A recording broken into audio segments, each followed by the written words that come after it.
বিভিন্ন club match খেলানোর জন্য তাকে ডাকতে থাকে। ম্যাচ পিছু 500 থেকে 1500 টাকা পেতেন। টাকাটা খুব বেশি ছিল না, কিন্তু প্রতিটি ম্যাচ ছিল তার জন্য নিজেকে প্রমাণের মঞ্চ।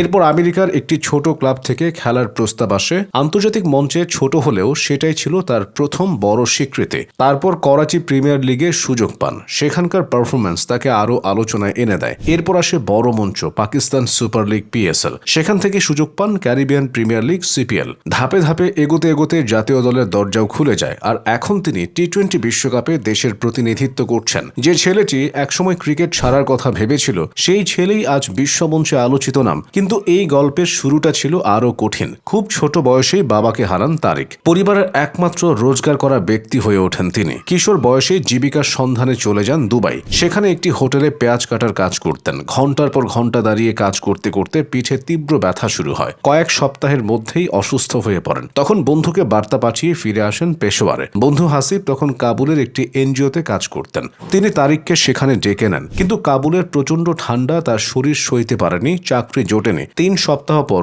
আবার দেশে ফেরেন। এরপর কিছুদিন পেশোয়ারে কাটিয়ে আবার পাড়ি জমান দুবাইয়ে। বিলাসবহুল শহরে ভালো চাকরি ছাড়া টিকে থাকা কঠিন, তাই শ্রমিক শিবিরে থাকতে শুরু করেন। 20 জনের সঙ্গে একটি ঘর ভাগ করে। অস্বস্তিকর জীবন, অনিশ্চিত ভবিষ্যৎ, সব মিলিয়ে জীবন তখন শুধু টিকে থাকার লড়াই। এর মধ্যেই পেশোয়ার জালমির ট্রায়ালে অংশ নেন। নির্বাচকদের নজর কাড়েন, প্রতিশ্রুতিও পান, কিন্তু শেষ পর্যন্ত চুক্তি হয়নি। পরে জালমি আবার ম্যাচ খেলার জন্য ডাকলেও চাকরি হারানোর ভয়ে তিনি সেই প্রস্তাব ফিরিয়ে দেন। তখন তার কাছে নিশ্চিত রোজগারই ছিল বড় কথা, স্বপ্ন তখন দ্বিতীয় সারিতে।